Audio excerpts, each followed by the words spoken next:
Ok, buenos días a todos. Buenos días. Recuerden que es obligatorio encender la cámara, por favor. Ahí voy. Si no me va a ver en paños menores, maestra. No, cámbiate, te esperamos.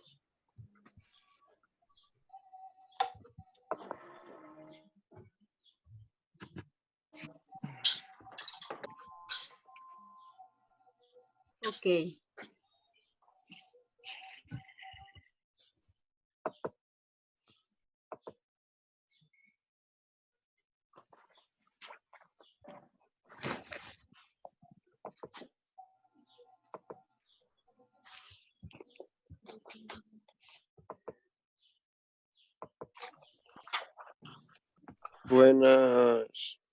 Buenos días.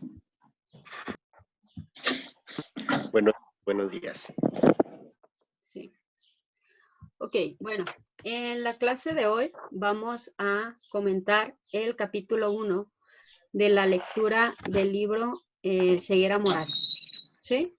Como ustedes recuerdan, pues lo tuvieron que leer y hacer un resumen del mismo. Entonces lo vamos a comentar para hacer aclaraciones y despejar dudas. Bueno, como es una cuestión de estar hablando, yo voy a seleccionar y voy a hacer preguntas dirigidas específicamente a un compañero y solo él va a responder, ¿sí? Bueno, vamos a empezar con... Vamos a ver, Emiliano. Ok. Emiliano, ¿de qué nos habla el capítulo 3 de Ceguera Moral? Maestra, yo no tengo el libro. Pero le pudiste haber pedido fotos a un compañero, Maestra, etcétera. 100%. Ay, no es cierto. Claro Eran de la 30 a la 60, eran 30. Ahí véanlo. porque son páginas. ¿Por eso? 60 páginas. No, es de la 130 y no sé qué a la 161. No, a la 164. De la 100... No, mira, de la 100... De la 121 a la 164. Ok. Bueno, pero entregaron resumen, entonces lo leyeron, ¿no? Me imagino. Oh, maestra, pero ese capítulo no es. ¿No es el capítulo 3? Ah, el 3 sí, es que dijo que el 4. No, no. capítulo 3. El 4 fue el que tienen que entregar esta semana. Ok. Bueno, vamos a empezar con la explicación del tema. En primera, ¿alguien sabe de qué nos está hablando el escrito? Maestra, Mande.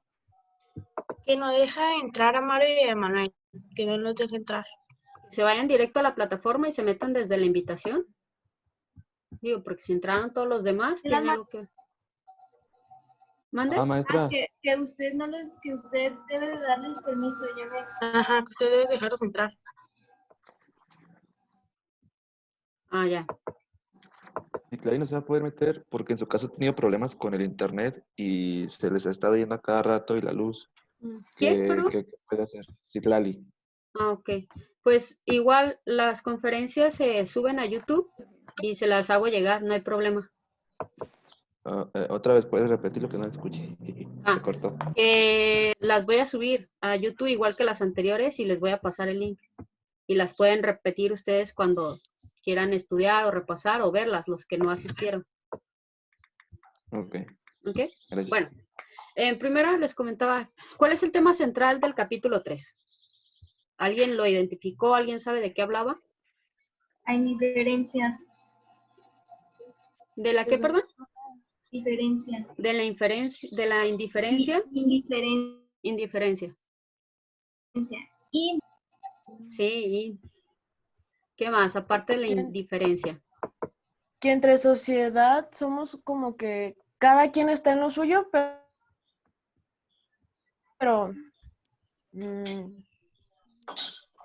cada quien está así como que en su vida, pero como que no ayuda a los demás, como que es nada más en esa sociedad, como que nada más se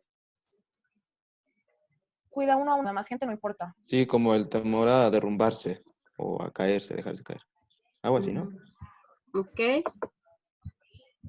Bueno, sí. El título nos dice, perdón, entre el miedo y la indiferencia, la pérdida de sensibilidad. Ok. Lo que aborda el tema o lo que aborda el capítulo en realidad es el miedo como parte de esta sociedad, como parte de una característica de esta sociedad contemporánea, esta sociedad actual, perdón, ¿sí? El miedo nos rige, el miedo nos controla, el miedo nos domina, el miedo está presente todo el tiempo en nuestra vida. Ok, en uno de los primeros fragmentos que yo tomé fue, cualquier fenómeno nuevo puede provocar un brote de pánico moral y reacciones exageradas. Curiosamente, este libro, aunque es escrito ya hace algunos años, incluso menciona la cuestión de la pandemia, ¿sí? Que son problemas o son temores que están presentes y que llegamos a vivir. En este momento nosotros estamos viviendo una situación nueva que nos llega de miedo y tenemos unas reacciones, algunas personas muy exageradas, ¿cierto? Lo podemos ver o lo podemos identificar este pequeño párrafo en la sociedad actual o en lo que vivimos actualmente. Lo define o lo sintetiza en una frase el autor. Yo temo, luego existo. Esa es una cuestión bien simple. Dice que actualmente nosotros sentimos temor constantemente y por cualquier circunstancia. Entonces, una persona que no teme sería una persona que no siente y sería una persona que carecería de un sentido como tal. ¿Ok? El temor habla el lenguaje de la incertidumbre, inseguridad y la inquietud. Ok. La creación de este temor parte de 3 problemas que nosotros vamos a tener. La incertidumbre. En la situación actual nosotros no sabemos a ciencia cierta qué está pasando, ni mucho menos cómo se va a resolver. Tenemos esa incertidumbre, no sabemos ni siquiera cuándo vamos a poder salir a las calles con conformidad o como lo hacíamos con anterioridad, ¿sí? Vivimos en la incertidumbre. Los problemas de inseguridad que nos rodean son constantes. Vivimos con el miedo de salir a la calle y que nos asalten, vivimos con el miedo de salir a la calle y no regresar, etcétera, ¿cierto? Y la inquietud. La inquietud es muy similar a la incertidumbre, ¿va? Maestra, Mande. dice, el temor viste máscaras diversas. ¿Ahí qué significa esa frasecita? Esta cuestión, el temor radica o proviene de muchas cuestiones. Te estoy mencionando solo 3, la incertidumbre, la inseguridad y la inquietud. Ahorita vamos a ver otros aspectos o otras variables que generan un temor, ¿sí? O sea, podemos temerle a una araña, podemos temerle a nuestra mamá enojada, le tememos a un montón de cosas. Por eso dice que el temor viste caras diversas. No es como solo le tememos a los terremotos. No, le tememos a una infinidad de cosas. ¿Ok? Bueno, aquí es donde nos dice que miedo y modernidad son hermanos gemelos. O sea, la modernidad o la sociedad actual, como les menciona el mismo texto, parte del miedo. Todos tenemos miedo constantemente o es una característica de esta sociedad actualmente. Ok, razones para estar asustado. Una de las principales razones, o las 3 que marca el texto, nos dice la ignorancia, la impotencia y la humillación. ¿Ok? La ignorancia, pues aquí podemos cuestionarnos si el ignorante realmente se va a preocupar por ciertas cuestiones, pero nos dice que por lo menos las personas que somos conscientes, nos preocupa la ignorancia de los que no son conscientes. ¿Ok? Nos aterra. Hay una frase de Facundo Cabral que dice, le tengo miedo a los pendejos porque son muchos y eligen presidentes. ¿Ok? Entonces, ahí el miedo a la ignorancia, ¿no? Perdón por la palabra, pero así dice la frase. La otra es la impotencia. La impotencia de saber que en algún momento que nos pase algo, nuestra capacidad de reacción puede ser nula, ¿sí? Como cuando nos bajan del carro con una pistola en la mano, pues realmente no vamos a hacer nada. Tenemos o vivimos con una constante impotencia de no poder hacer nada. Incluso la impotencia de no poder solucionar el problema de la contaminación, la impotencia de saber que hay gente muriendo de hambre, la impotencia de saber que existen un sinfín de problemas a los cuales no podemos hacer nada. Entonces vivimos con ese miedo. Y el miedo a la humillación. La humillación la marca como la falta de hasta cierto punto,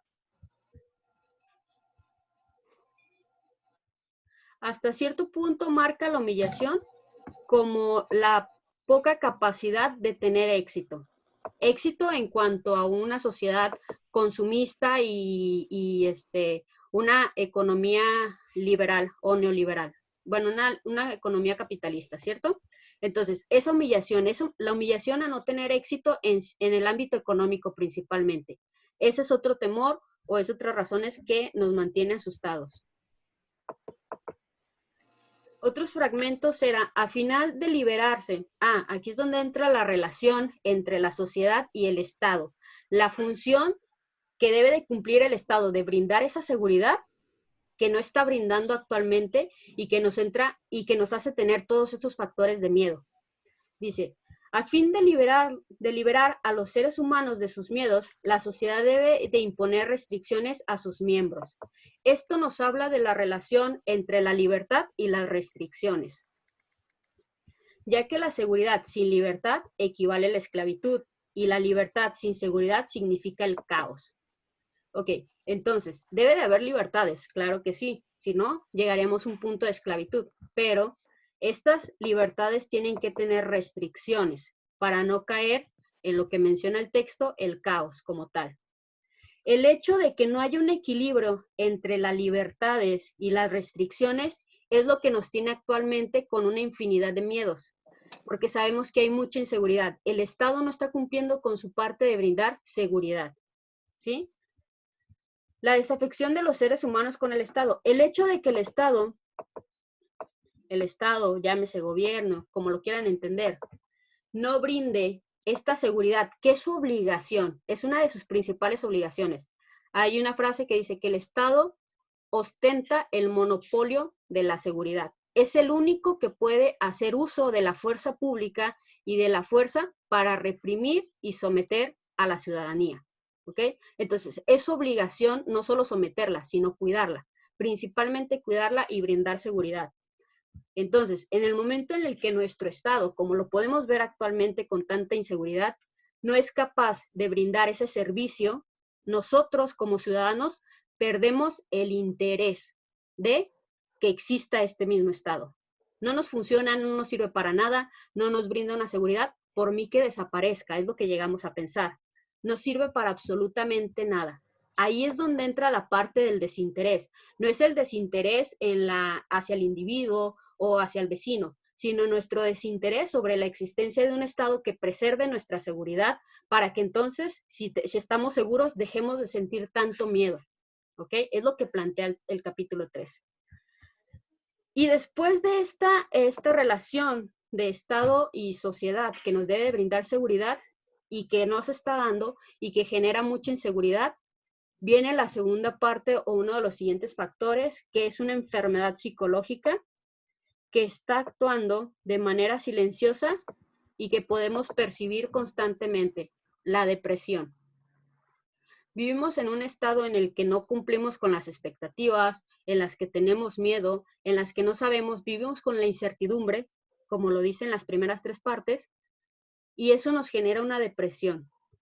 Y lo hemos visto, ¿sí? Hemos visto que constantemente nos sentimos solos, nos sentimos aislados, nos sentimos mal.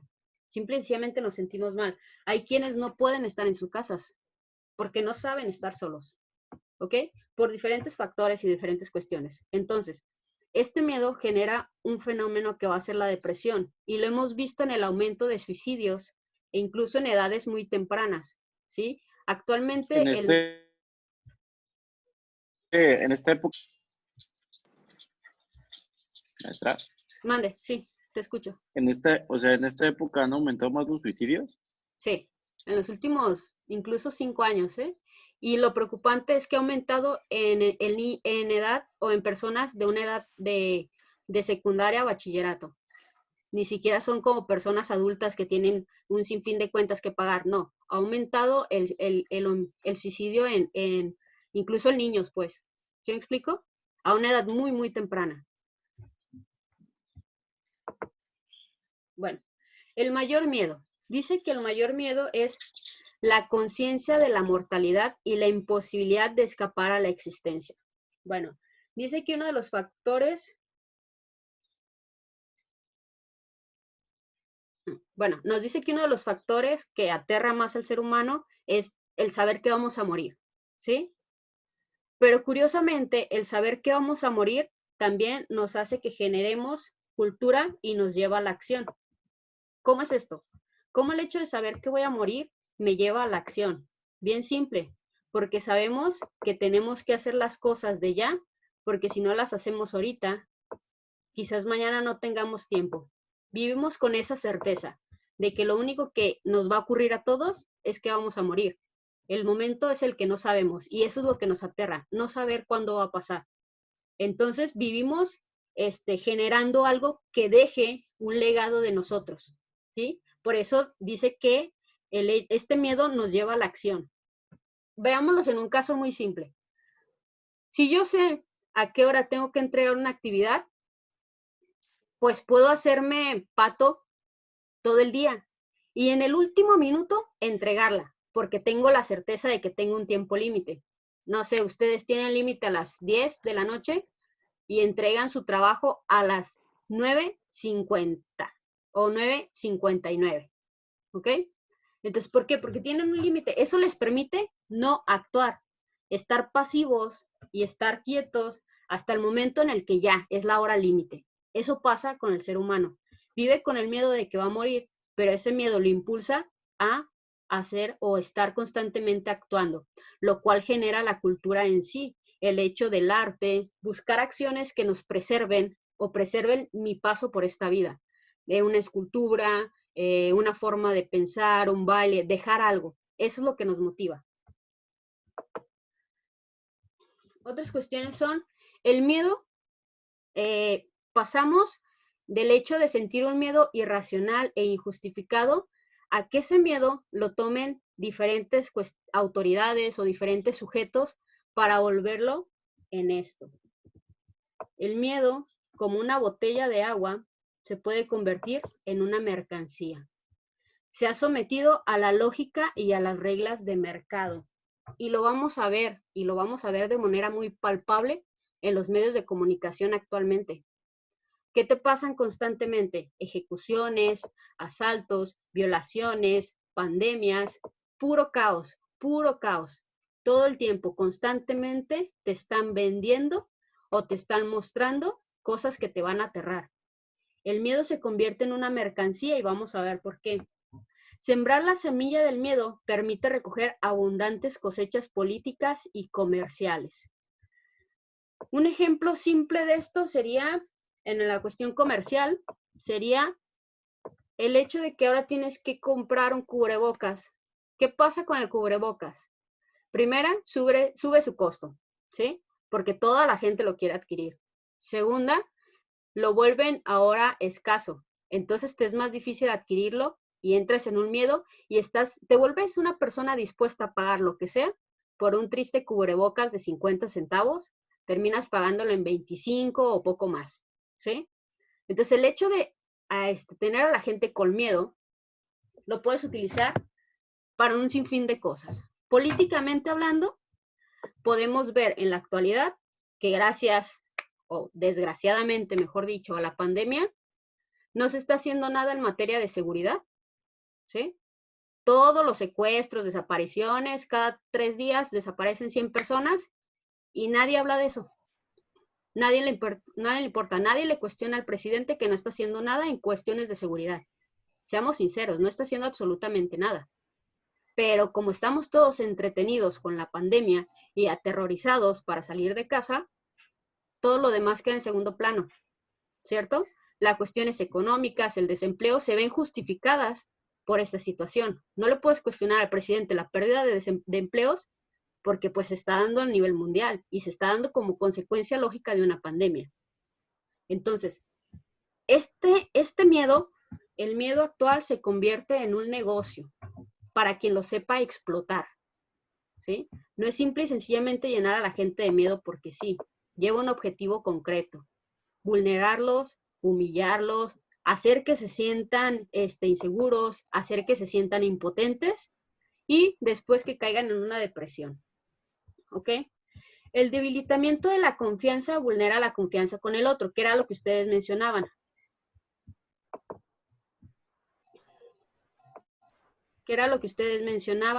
Que dejas de ver al otro como un aliado, sino como un enemigo. Se te acerca alguien en la calle y te haces a un lado. Si alguien te pide ayuda, ya no le crees, ya no sabes si es cierto, si es mentira. Entonces, el hecho de estar tan aterrado, decir que cualquiera te puede lastimar, cualquiera te puede agredir, cualquiera te puede herir, te hace pensar que el otro, cualquier otro, es tu enemigo. ¿Sí? Entonces ya no confías en absolutamente nadie. Por eso no ayudas a nadie, porque no sabes si te está diciendo la verdad. Tu confianza está debilitada. La confianza en el ser humano, tanto como en el Estado como en el ser humano, se ha perdido. La función protectora del Estado es cada vez más selectiva. Era lo que les mencionaba.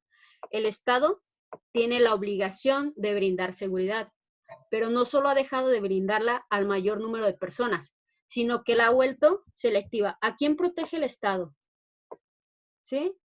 ¿A quién le importa que el señor de, no sé, mi vecino no tenga que comer? A nadie. Pero ¿a quién le importa que Coca-Cola quiebre? A todo el mundo. La seguridad es para las empresas, la seguridad es para los que tienen, la seguridad es para los ricos, ¿sí?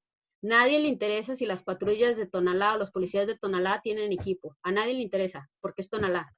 Pero Dicen que la seguridad es para quien puede comprar la seguridad. hasta cierto punto, en el estado actual en el que nos encontramos, sí. Pero no debería de ser así. Como te digo, la principal función del Estado debería de ser brindar seguridad. Y el hecho de que no la brinde es lo que nos lleva a tanto problema y a sentir tanto miedo. Entonces, no solo la seguridad ha disminuido, sino que se ha vuelto selectiva. La poca seguridad que hay se le brinda solo a un sector de la población, ¿sí? Que normalmente va a ser la población más beneficiada o a la población más pudiente, ¿sí?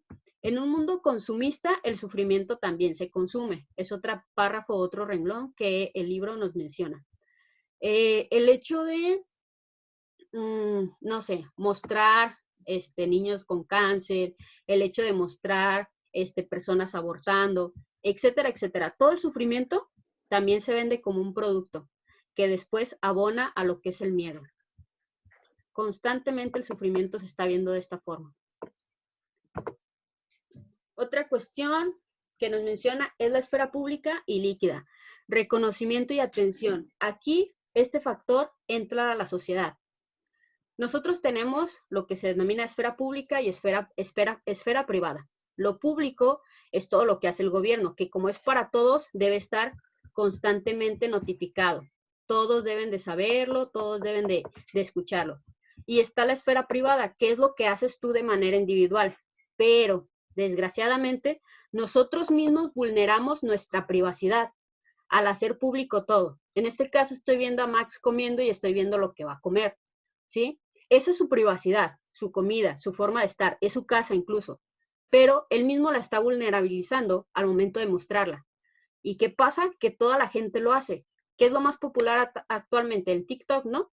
Un montón de gente mostrando sus casas, mostrando lo que hace, lo mismo en Instagram, lo mismo en Facebook, lo mismo en todas partes. Entonces, lo que por derecho para ti era privado, era que solo tú lo pudieras ver, tú mismo lo estás exponiendo a todo el mundo, ¿sí? Todo el mundo sabe lo que haces, todo el mundo sabe a dónde vas, todo el mundo sabe dónde comes. Y eso obviamente para las personas que tienen poder y capacidad, se vuelve un producto y un beneficio para ellos, que tú mismo les estás brindando. Y te vuelves un adicto a estas cuestiones, al reconocimiento y la atención. Te pasas viendo cuántos me gusta, cuántos me encanta, tuvo tu foto, tuvo tu video, etcétera. Todas las acciones que realizaste. Te vuelves un adicto a esto. Y esto también te vulnerabiliza, ¿sí? Ya que a la hora de que esto no es alto, no estás teniendo un buen reconocimiento y una buena atención, viene la depresión, viene la incapacidad, vienen los sentimientos negativos. Los lectores y los espectadores se vuelven la autoridad anónima. Quien te lee, quien te ve, es para ti quien importa, quien vale. No si tu presidente está haciendo bien las cosas, no si el gobernador está haciendo bien las cosas. No te interesan esos tipos de autoridades. Te interesa la autoridad de cualquier hijo de vecino que te haga un comentario o que te haga o que dé una reacción en tus videos o en tus fotos, ¿sí? Entonces, los lectores, quienes te leen y quienes te ven, se vuelven tu autoridad, ¿sí? Para ti son quienes importan.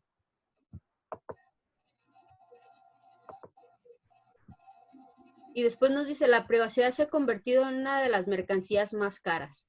Actualmente es casi imposible tener privacidad. Sin darnos cuenta, nos hemos convertido en una sociedad que hemos entregado nuestra privacidad al sector o a la esfera de lo público. Todo el mundo sabe lo que hacemos y cuándo lo hacemos en todo momento. Y de esa forma es más fácil infligirnos miedo y infligirnos un estado emocional pues un poco precario. Okay. Por último, seleccioné principalmente una frase que me gustó y me pareció excelente.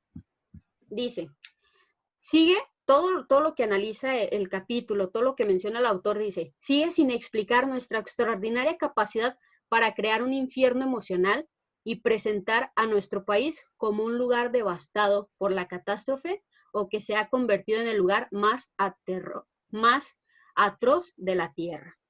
Y es cierto, nosotros somos los principales críticos, pero críticos negativos de lo que es nuestro país. ¿Cuántas veces nos hemos puesto a anunciar lo positivo que tiene México? ¿Sí? Y hay que aprender a hacer una diferencia. México no es un mal país. México tiene recursos naturales. México cuenta con todos los ecosistemas habidos y por haber. México tiene agua. México como país, como pedazo de tierra, es maravilloso. El problema es la gente que habita este país, ¿ok? Entonces es curioso que sea tan cierta esta frase que fue escrita hace mucho, hace ya varios años, y que quede tan ad hoc para lo que hacemos. Siempre tendemos a decir, es que México está mal, es que ponte un poquito a analizar todo lo bueno que tiene tu país y vas a ver que tu perspectiva va a cambiar un poquito. Y nos dice, por último, la crítica saludable es la construcción de alternativas, ¿ok? Sí, hay que criticar, sí, todo está mal. El decir y enunciar que todo está mal no nos sirve a nadie de nada, ¿sí? A nadie nos va a servir de nada decir que todo está mal. Lo que nos va a ayudar y lo que nos va a servir es construir alternativas, buscar soluciones a todos esos problemas que estamos enfrentando actualmente, que nuestro Estado no funciona, que tenemos miedo, que inseguridad. ¿Qué podemos hacer? El enfocarnos en esta cuestión de construir una alternativa nos va a ayudar a salir un poquito del miedo y nos va a ayudar a generar una actitud más positiva y entonces de esa manera generar una cadena. Mientras nosotros lo que hacemos en redes sociales es quejarnos todo el tiempo y todos lo hacemos, porque incluso yo lo hago, ¿sí? Si dejáramos un segundo de quejarnos y empecemos a proponer y a buscar cuestiones positivas, podríamos encontrar una alternativa a la situación que vivimos actualmente. Entonces, prácticamente, esto es un poquito de lo que habla el capítulo. Nos habla del miedo y de cómo nos hemos sometido y nos hemos dejado someter. Incluso nosotros nos hemos puesto en esta como situación cómoda de decir, es que todo está mal y ya no hago nada. No. ¿Sí? Si el miedo nos invade, si vivimos una sociedad con miedo y una sociedad con problemas, también deberíamos de enfocar en cómo solucionar esos problemas, no solo en los problemas en sí. ¿Ok? Entonces, les menciono, el capítulo habla del miedo, cuáles son los factores que influyen y cómo la nula capacidad del Estado para resolver la inseguridad se ha convertido en uno de los factores que determina nuestra sociedad actualmente. Y ojo, el libro no está hablando de México, ni siquiera de América, ¿sí? Está hablando de Europa occidental, ¿ok? Es un libro que narra la situación en Europa, no en México. Los que lo leyeron se dieron cuenta de que en todo momento menciona Europa y lo mucho que menciona de América Latina. Bueno, de América, como muchos suelen pensar, es que América es Estados Unidos y pues no. Solo mencionan a Estados Unidos como parte de América y realmente es que no, América no es Estados Unidos. Pero bueno, lo que les digo es que sí habla del miedo y lo podemos reflejar muy bien en nuestra situación actual, aunque no sea un texto dirigido a nuestra sociedad. Tiene muchas características y mucha similitud con nuestra sociedad. Ok, chicos, ¿alguna duda o alguna aportación que quieran realizar? No, maestra. No. ¿No? Ok. Bueno, les comento, en el examen va a venir el tema de estilística, lingüística y el capítulo 3, ¿ok? Ok. Bueno. Los dejo, que tengan ¿Qué un muy dijo, buen... maestra? Que no lo entendí, se corta mucho. Ah, que el examen va a venir estilística, lingüística y el capítulo 3. Maestra, el Ah, ok, gracias. examen son la semana que entra. Sí. Sí, ya la semana que entra para ustedes. Cuidado, porque voy a poner la cámara. Ok, nos vemos, que tengan un buen día. Adiós. Adiós, hasta Adiós. Igual. Bye.